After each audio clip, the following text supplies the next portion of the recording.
Hi, I'm Ash Costello from New Year's Day, and you're listening to Louder. So I'm here with Ash of New Year's Day. How you doing? Oh, I'm doing very good, thank you. Okay, just in the middle of a tour with Motionless in White. Yes. And before a tour with Escape the Fate. Escape the Fate. Yeah. I'm not starting well. So it's going to be a long time in England. Yes. How are you dealing with the weather?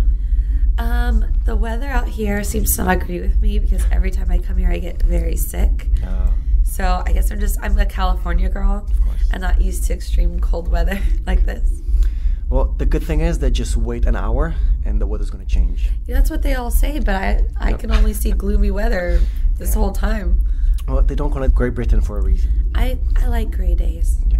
I like gloomy days. So kind of along the same line, everybody knows you guys like horror films. Yes. And since this is the first time we ever met, so is horror films a good thing to do on a first date? For me, yes, absolutely. Yeah, so yes. horror film. Then you can like get close to the person you're with and act scared and like hold their arm. Okay, so it works both ways. If the guy wants to really get close to the girl, then just take it to a horror film, and then like he's gonna get, I think I'm gonna use that. And as a newbie to horror films, I grew up on Elm Street, but I think I kind of drifted away since. So what would be a recommended newbie horror film? Something that will get me hooked. I really enjoy House of a Thousand Corpses. I feel like that's a good doorway because it's kind of comical. It's funny as tongue-in-cheek, and it's like an enjoyable, but it's really messed up and bloody. Okay, I'll give it a try. Yeah. Still with movies, and you're not allowed to say the Joker nor Harley Quinn. What's your favorite villain? Ever in the history of any movie ever? Yes. Or like specifically like superhero villain? Whatever works for you. Favorite villain? Favorite villain? The one that made you feel really bad for supporting him. Or her. That's such a loaded question. That's really, no one's ever asked me. That's really hard. Captain Spaulding from House of a Thousand Corpses. Okay. He's a terrible man, but I was rooting for him. Okay. So now I have to watch it and then decide if I like him or not. I have him tattooed right here on my leg. Okay. Yeah, I think I've seen that one. Okay, so it's the old man clown. On my leg forever. Yeah, I think somebody posted a clip from that one just because you mentioned it. So it's good. Now I have to watch it. Okay, so the band started as some sort of a punk pop band. The first album was very pop punk, and now you like describing yourself as Haunted Mentioncore. We used to, yeah. And I heard the words New Grave being mentioned as well. So is that a representation of life, starting pop punk and then going dark? I think, when we sounded more pop punk, that was about a decade ago. And I always say, like, imagine yourself 10 years ago. Like, are you still wearing the same clothes? Do you still like the same things? I mean, you probably have grown since then. And I don't know why people assume that just because your music started out as one thing, you can change as a human, but your music has to stay the same. Like, that doesn't really make very much sense to me. As I grew up and kind of discovered the things I really liked in the world, my music changed, and naturally so. So I think it started off very kid-like. I think we were kids. We didn't really know how to write exactly yet. And I think for our age, what we did write was really good. But I grew up, and I decided I wanted to play music that was darker and heavier and more mature, because it's just a reflection of who I am now. So we used to call ourselves Haunted Mansioncore. New Grave is a term that Kerrang! Magazine kind of pinned for us, which I don't mind at all. I like it. But I really wouldn't know what we would call ourselves now, to be honest. Okay. So how were you in high school? Pretty much like how New Year's Day is now, and pretty much like how I am now as a person. I looked really weird and dark and kind of gothy, I guess, for lack of a better word. But I was really friendly and had a lot of friends. It was really bubbly, and I was a cheerleader. So I was just this weird mixture of shit or stuff that didn't match. And about high school, and you've mentioned, I think you were called goth. I was called goth in high school. Okay, is that a bad thing? Being called either emo or goth is something that was that kind of got claimed back. So now it's a good thing, even though it started. I think it's a good thing. Yeah, I think that especially being a teenager, you want to identify with something, and that's why I think all these labels for different categories to put teenagers in have come up throughout the years. I think teenagers just want to belong. So Yeah, I was labeled goth in school, but I don't think that's a bad thing. I still don't. So you think the guys from the outside called you goth as something negative, but you embraced it? And yeah. So the last album is called Malevolence. Oh, you said it right. A lot of people don't. Okay, how do people usually say it? All kinds of different ways. Okay, so I'm not going to say it again because I'm going to mess it up. Okay.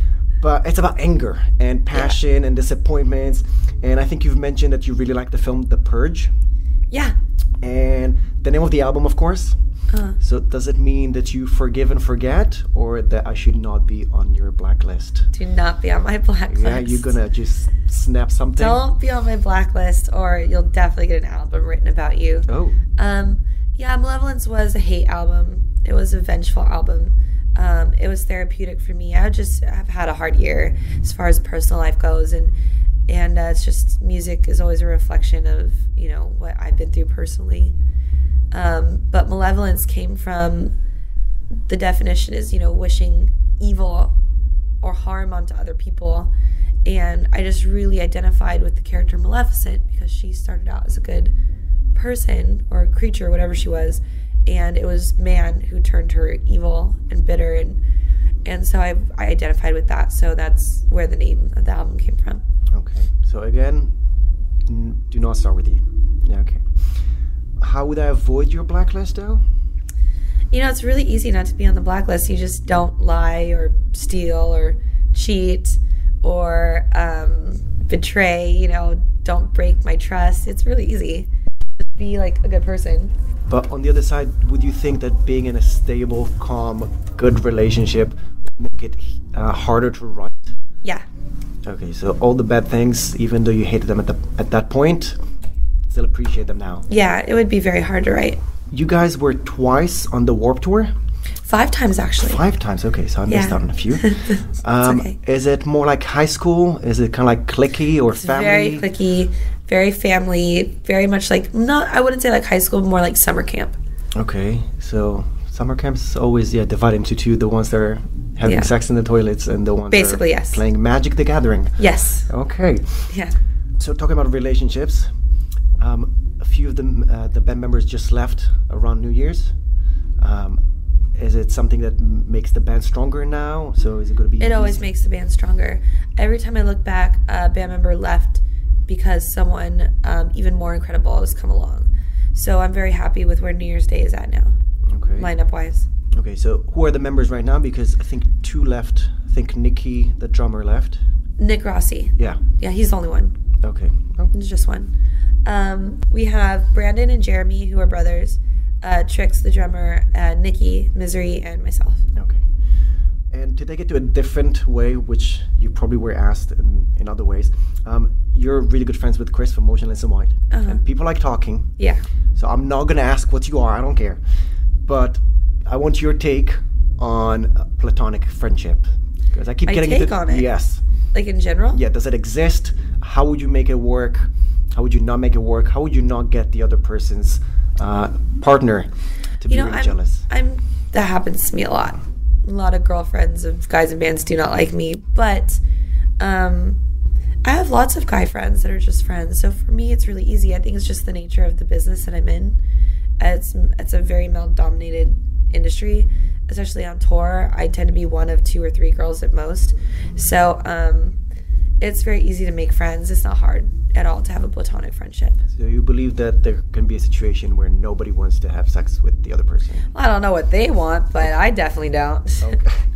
So I think we've managed to go through an entire interview without asking about you being a girl in a boy band. Yeah. So just what's next for New Year's Day?